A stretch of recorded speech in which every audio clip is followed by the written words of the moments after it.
అసలు ఏంటి సార్ ఈ 22 వివాదం మీద ఎందుకు ఇంత రచ్చ జరుగుతోంది? ప్రభుత్వం వైపు నుంచి ఏమైనా తప్పు ఉందా?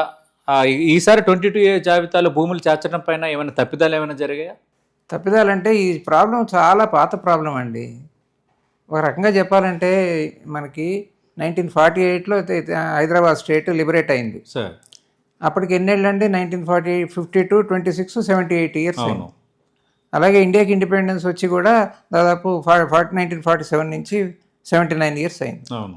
ఇంత పీరియడ్లో కూడా ఏంటంటే మనం ఇండిపెండెన్స్ వచ్చాక ప్లానింగ్ కమిషన్ పెట్టి planned development, welfare schemes, socialistic pattern of society అని వీటి మీద దృష్టి పెట్టాను తప్ప మనం regulatory administration, land administration, registration, police, judiciary, jails, ఈ రిఫార్మ్ అని అసలు దృష్టి పెట్టలేదు.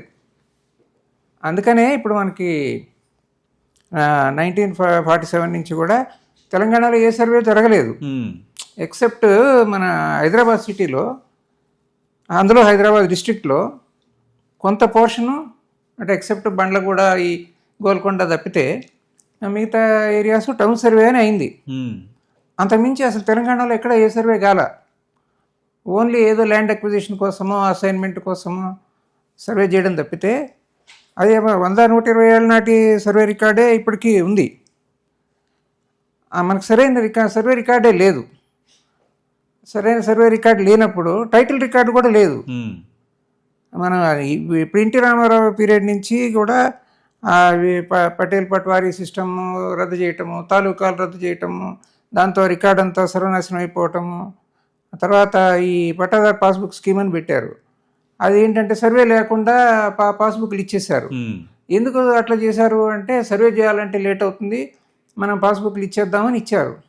తర్వాత నిదానంగా మనం సర్వే చేద్దాము, ఆ పాస్బుక్లో ఏమన్నా తప్పు ఉంటే కరెక్షన్ చేద్దాం, ఏరియా మారుద్దాము అనే ఉద్దేశంతో అది పెండింగ్ పెట్టారు. మరి 89 అంటే ఇప్పుడు 47 ఇయర్స్. ఆ 47 ఇయర్స్ నుంచి ఆ సర్వే అట్లా పెండింగ్ ఉండిపోయింది. సో మనకి మోడర్న్ రికార్డ్ అంటే ఎలా ఉండాలంటే, ఒకటి సర్వే రికార్డు, ఇంకోటి టైటిల్ రికార్డు, రెండు ఉండాలి. సర్వే రికార్డ్ అంటే ప్రతి ల్యాండ్ పార్సల్కి, అది ఒక అపార్ట్మెంట్ కాంప్లెక్స్ కావచ్చు, ఒక గేటెడ్ కమ్యూనిటీ కావచ్చు, ఒక కాలేజీ కావచ్చు, ఇండస్ట్రీ కావచ్చు, ఏదైనా కావచ్చు, ఒక ప్లాట్ కావచ్చు, హౌస్ కావచ్చు, ఇండిపెండెంట్ హౌస్ కావచ్చు, అగ్రికల్చర్ ల్యాండ్ కావచ్చు, గవర్నమెంట్ ల్యాండ్ కావచ్చు, ఏదైనా సరే ప్రతిదాన్ని మనం ల్యాండ్ పార్సల్ అంటాం. ల్యాండ్ పార్సల్కి మీకు చుట్టూ ఒక పాలిగాన్ అనుకోండి, ప్రతి దాని మెజర్మెంట్స్ ఉండాలా. ఆ మెజర్మెంట్స్ ఎట్లా ఉండాలా? మీటర్స్, సెంటీమీటర్స్ అంటే ఇప్పుడు అందరికీ అర్థం అవుతుంది, ఉండాలి. తర్వాత ప్రతి వెర్టెక్స్కి అంటే ప్రతి పాయింట్కి ఆ పాలిగాన్లో లాటిట్యూడ్, లాంగిట్యూడ్ ఉండాలి. ఉన్నప్పుడే మనం అది డిస్టింక్టివ్గా దాన్ని ఆ లొకేషన్కి మనం వెళ్ళగలుగుతాం, ఇది స్పాట్ అని చూపించగలుగుతాం. అదైన తర్వాత దానికి కరస్పాండింగ్గా ఈ ల్యాండ్ పార్సల్కి ఎవరు ఓనర్, గవర్నమెంటా, అది పూరంబోక గవర్నమెంటా, పట్టానా ఏంటి అనేది దానికి రికార్డు ఉండాలి. సార్ ఈ మీకు అసలు తెలంగాణ మొత్తానికి ఒక దాన్ని ఏమంటారు, ఒక ఈ మధ్య 5 విలేజెస్ రీసర్వే చేశారు. ఆ 5 విలేజెస్ తప్పితే మిగతా మొత్తం ఎంటైర్ తెలంగాణకి మీకు ప్రాపర్ సర్వే మ్యాప్ అనేది లేదు. So you don't have proper survey map and you have neglected survey for nearly 80 years. ఇది అంటే ఇది ఏదో రేవంత్ రెడ్డి గారు లేదా కేసీఆర్ గారు వీళ్ళు ఈ మధ్య చేసిన తప్పని అనడానికి లేదు. అది హిస్టారికల్గా నెగ్లెక్ట్ అయింది. 100 ఏళ్ళ నాటి రికార్డు, అది కూడా ఒక అప్పుడు ఏం చేశారంటే ఒక ప్లెయిన్ పేపర్ మీద, మామూలు ఆర్డినరీ క్వాలిటీ పేపర్ మీద టిప్పన్ తయారు చేశారు. అది ఆ టిప్పన్ అనేది బేసిక్ రికార్డు. అయితే దాని మీద సర్వే నెంబర్ ఉండదు. అది ఇప్పుడు 100 ఏళ్ళ నుంచి దాన్ని ప్రతిసారి ఈ రికార్డ్స్ అన్నీ ఏం చేస్తారంటే డిస్ట్రిక్ట్ ల్యాండ్ రికార్డ్ ఆఫీస్లో ఒక బట్టతోటి ఒక మూట కడతారు, దాన్ని బస్తా అంటారు. 100 ఏళ్ళ నుంచి కూడా 120 ఏళ్ళ నుంచి కూడా ప్రతి ఏ అవసరం ఉన్నా సరే ఆ మూట ఇప్పదీయటం, మళ్ళీ చూడటం, పెట్టడం, అది ఒకటే పూర్ క్వాలిటీ పేపర్.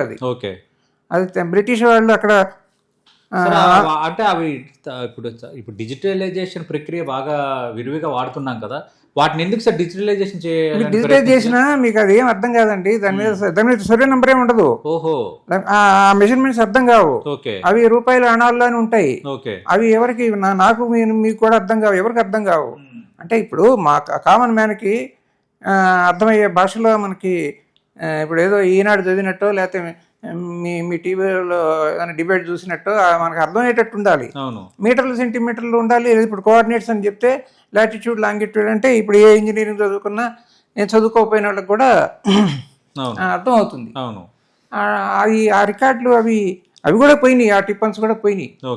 ఒకవేళ ఉన్నా కూడా మీరు గ్రౌండ్కి వెళ్ళి ఐడెంటిఫై చేయాలంటే అప్పుడున్న గట్లు గిట్లు అవన్నీ లేవు, ఇప్పుడు లేవు. ఆ సర్వే రాళ్ళు లేవు. ఆ నెంబర్ ఐడెంటిఫై చేయడం చాలా కష్టం.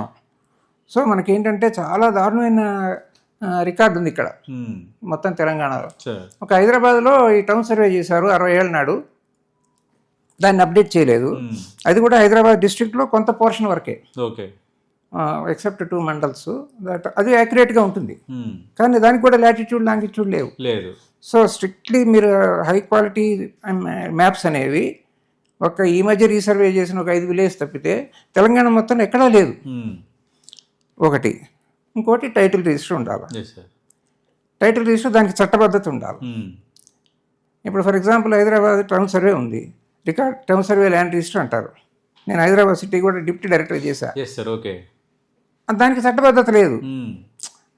హైకోర్టు కూడా ఏం చెప్పిందంటే సర్వే నంబర్ వరకు మా సర్వే బౌండరీస్ వరకు దీనికి చట్టబద్ధత ఉంది, సర్వే అండ్ బౌండరీస్ యాక్ట్ కింద ఫైనలైజ్ అయింది, కానీ టైటిల్ సంబంధించి మీకు ఏ విధమైన చట్టము లేదు అని. ఇంకా స్టాండర్డ్ ఏంటంటే సుప్రీంకోర్టు చెప్పింది రెవెన్యూ రికార్డ్స్లో ఉన్న ఏ ఎంట్రీ కూడా, ఇంక్లూడింగ్ టౌన్ సర్వే రికార్డ్స్, ఏ ఎంట్రీ కూడా అది టైటిల్ ప్రూఫ్ కాదు. ప్రూఫ్ కాదు. రెవెన్యూ రికార్డులో ఉందంటే ఉందన్నంత మాత్రాన అది కాదు. ఇంకా పోనీ దీనికి పట్టాదారు పాస్బుక్ రికార్డ్ ఆఫ్ రైట్స్ అని చేశారు. దానికి కొంత ప్రిజంప్టివ్ టైటిల్ అని అన్నారు. ప్రిజంప్టివ్ అంటే ఏంటి? మీరు అది తప్పని ప్రూవ్ అయ్యేదాకా రైటు టెంపరీగా, దానికి ఒక స్టాట్యూటరీ బేసిస్ ఉంది. కానీ అందులో ఏం చెప్పాను కదా మీకు ఆల్రెడీ, సర్వే చేయకుండా ఇచ్చారు. అసలు ఒక మనిషి వచ్చి క్లెయిమ్ పెట్టి, సార్ నాకు డాక్యుమెంట్ ఉంది, నాకు పలానా సర్వే నెంబర్లో ఇంత ల్యాండ్ ఉందని అంటే ఆ సర్వే నెంబర్లోనే ఉండొచ్చు, అతను వేరే సర్వే నెంబర్లో ఉండొచ్చు, లేదంటే అసలు పొజిషనే లేకుండా ఉండొచ్చు. మన వాళ్ళు రెవెన్యూ డిపార్ట్మెంట్ మనం ఏం చేసామంటే గత 89 నుంచి 1989 నుంచి లెఫ్ట్ అండ్ రైట్ పాస్బుక్లు ఇచ్చేసాం.